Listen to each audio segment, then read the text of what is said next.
चिंता देवी राजेंद्र प्रसाद ITI के director आपके बीच प्रैक्टिकल का कुछ क्लिप लेकर के आया हुआ हूँ। देखिए, जो 6 तारीख को जो एग्ज़ाम होने वाली है प्रैक्टिकल का, इलेक्ट्रीशियन का, उनमें से हो सकता है ये क्वेश्चन आ जाए, मल्टीमीटर से प्रतिरोध ज्ञात करना। रेजिस्टेंस जिसको हम लोग कहते हैं, वो मल्टीमीटर से कैसे ज्ञात किया जा सकता है। तो सबसे पहले कोई भी प्रैक्टिकल लिखने के पहले क्या चीज़ होना चाहिए, इसको समझिए। प्रैक्टिकल लिखने के लिए इतनी चीज़ों का लिखना है। सबसे पहले उद्देश्य लिखा जाता है, टारगेट जिसको लोग कहते हैं, फिर इंस्ट्रूमेंट लिखा जाता है, फिर वर्क फंक्शन लिखा जाता है, फिर ये अननोन, ये क्या कहते हैं, प्रेशर, ये लिखा जाता है आपका, ये वर्क फंक्शन, फिर इसके बाद जा करके रो मटेरियल्स वगैरह वगैरह के लिखा जाता है। यानी 5 चीज़ें इसमें लिखना जरूरी होता है, उद्देश्य, इंस्ट्रूमेंट, इसके बाद रो मटेरियल, वर्क फंक्शन, इसके बाद जा करके आपका प्रिकॉशन और फिर रिजल्ट्स होता है। तो इन सारी चीज़ों में हम लोग जानते हैं कि क्या चीज़ होता है, इसको समझने का प्रयास कीजिए। तो देखिए, सबसे पहले उद्देश्य में लिखना, जो क्वेश्चन आएगा उसी क्वेश्चन को रिपीट किया जाता है। उस क्वेश्चन को कैसे रिपीट किया जाता है ये समझिए। देखिए लिखा हुआ है, ओम मीटर या मल्टीमीटर से चालक तार का प्रतिरोध ज्ञात करना, है ना। फिर दिया है इंस्ट्रूमेंट नेम। इंस्ट्रूमेंट में क्या दिया है, डिजिटल मल्टीमीटर लेना है या ओम मीटर को लेना है। फिर दिया है कॉम्बिनेशन प्लायर को लेना है।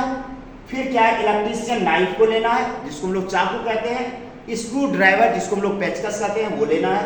फिर टेप लेना है, फिर कटिंग प्लायर्स लेना है, फिर टेस्टर लेना है, वायर स्क्रैपर लेना है। इसके बाद जो है इसमें रो मटेरियल्स भी है। रो मटेरियल्स में क्या क्या चीज, देखिए इसमें से रो मटेरियल्स, एक दूसरा होगा 2 का ए लिख दीजिए, रो मटेरियल्स। रो मटेरियल्स में क्या लेना है, वायर लेना है। वायर जिसका प्रतिरोध ज्ञात करना है, जिसका प्रतिरोध ज्ञात करना है, ये चीज ले लेंगे रो मटेरियल्स। तो सबसे पहले उद्देश्य हो गया, फिर इंस्ट्रूमेंट हो गया, फिर रो मटेरियल हो गया, इसके बाद वर्क फंक्शन। रो मटेरियल, इसके बाद वर्क फंक्शन लेना है। तो वर्क फंक्शन में लिखना कैसे है, जिस चीज को कोई काम को जैसे करता है उसी चीज को लिखना है। कैसे, जैसे सभी सामान को प्रैक्टिकल जहां पर करेंगे उस जगह पर ले जाने का प्रयास करेंगे। फिर आप प्रैक्टिकल ले गए, देखिए फिर लिखा हुआ है सेकंड नंबर में, ओम मीटर की सुई को जो है एडजस्ट करते हुए ऐसा ले जाना है, यहां पर ले जाना है ताकि शून्य हो जाए। फिर क्या कहते हैं, ओम मीटर जो बाकी रेस्ट जो बच जाता है ओम मीटर का रीडिंग, उसको लिखना है। तो ओम मीटर के रीडिंग को लिख लेते हैं।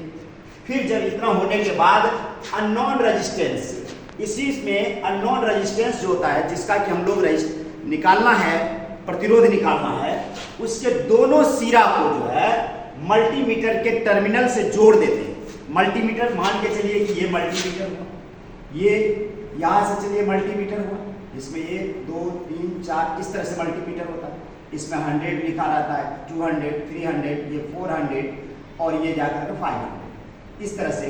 और यहाँ से एक नीडल होता है, ये मान लिया जाए यहाँ पर 0 है, ये 0 है, तो 0 पर आकर के ब्रेक कर देते हैं। तो इस तरह से मल्टीमीटर आप देखे होंगे, ये मल्टीमीटर होता है। यहाँ से जा करके एक छोटा सा लेंगे, जिसमें इस तरह से कर दिए, और इससे जो जुड़ा हुआ तार होता है, इसको आप यहाँ से लेके चलेंगे और इससे लेकर के चलेंगे। यहाँ पे आपका रेजिस्टेंस होगा, ये इससे जोड़ करके इससे एक इससे और एक इससे जोड़ देते हैं। तो इस तरह से हम लोग देखते हैं, जोड़ दिए, और इसको इस तरह से जोड़ते हैं और मल्टीमीटर से टर्मिनल को पूरी तरह से कस के जोड़ते हैं, ताकि ध्यान रहे, ढीला रहेगा तो उसका रेजिस्टिविटी सही से नहीं आएगी। फिर प्रिकॉशन, क्या प्रिकॉशन लेना है, वो ढील नहीं होना चाहिए। अगर ढील हो गया तो फिर क्या होगा, उसका रेजिस्टेंस जो है क्लियर पता नहीं चलेगा। तो आइए फिर कहता है चालक तार को टाइट से जोड़ते हैं, है ना। फिर क्या कहता है, मल्टीमीटर को सही रेंज पर लेना चाहिए ताकि खराब नहीं हो। ऐसा नहीं लेना चाहिए ताकि वो खराब हो जाए, इस तरह के मल्टीमीटर को नहीं लेना। रिजल्ट इस प्रकार से चालक तार का प्रतिरोध ज्ञात करना है ना। तो देखिए चालक तार, तो यहां से देखिए आप लोग, तो यहाँ से दिखाइए, यहाँ से दिखाते हुए देखिए बच्चों को, ताकि यहाँ तक पूरा स्पष्ट जानकारी हो जाए। Thank you. तो देखिए आप लोग एक बार पुनः इसको पढ़ेंगे, शेयर कर देंगे, और ताकि इसको बार बार पढ़ेंगे, लिखने का प्रैक्टिस हो जाए, ताकि एग्जाम में आप लोग अच्छे ढंग से लिख सकते हैं। Thank you. जय हिंद, जय भारत।